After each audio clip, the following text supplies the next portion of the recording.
Vous avez un nouveau message envoyé du passé.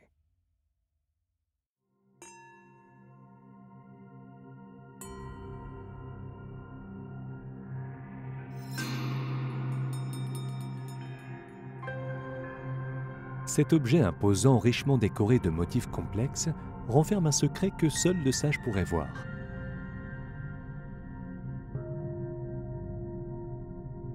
Ce vase, que l'on peut voir exposé dans la collection des trésors nationaux, rapporte l'histoire de deux jeunes gens dont les cœurs battent à l'unisson et d'un pays qui entend rester fidèle à ses aspirations.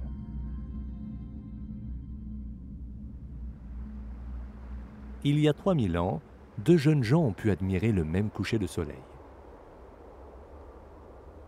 L'un bâtira une ville toujours prospère aujourd'hui, l'autre forgera un vase de bronze qui traversera plus de 10 dynasties.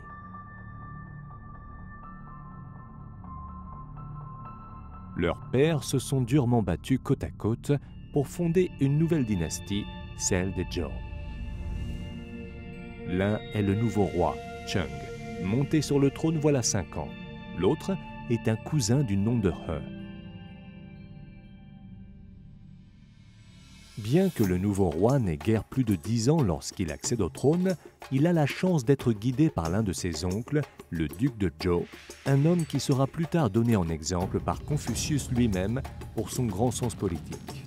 Obéissant aux dernières volontés de son père, le jeune roi décide de déplacer la capitale de Xi'an à Luoyang, soit 300 km plus à l'est.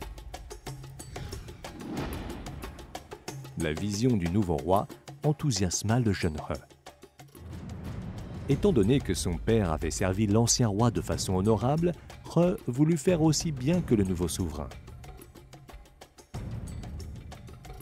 Ayant reçu l'aval du roi, He forgea le Tsun et grava une inscription sur le fond étroit du vase en bronze rapportant les exploits du monarque, ceux de leurs pères respectifs, ainsi que les avertissements du roi à son encontre. Parmi les 122 idéogrammes qui forment le message, les archéologues défrichèrent un passage en particulier signifiant « résident au pays du milieu ». Ils comprirent alors quel était le secret millénaire que renfermait le vase. En effet, nous avons ici le tout premier exemple de l'expression chinoise « pays du milieu », qui aujourd'hui n'a d'autre signification que la Chine. Cet ancien idéogramme représente des bannières délimitant un centre ou milieu.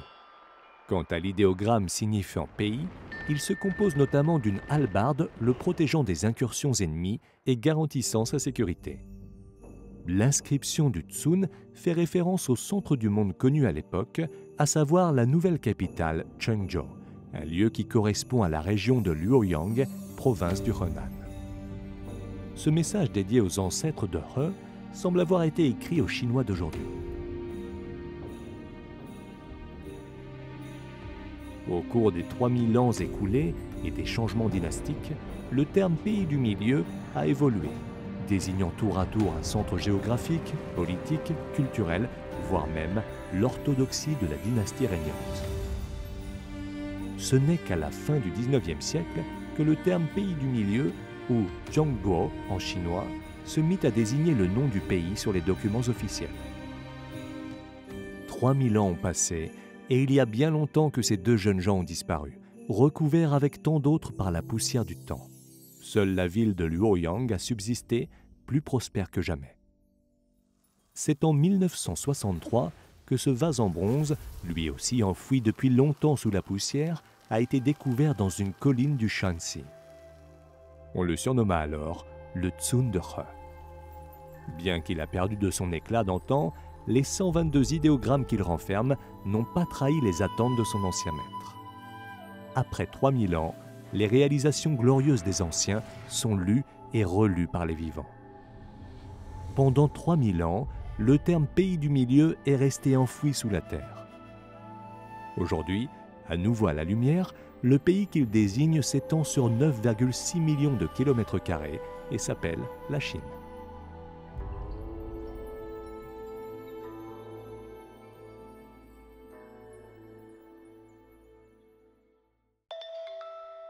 De nouveaux messages du passé attendent d'être lus.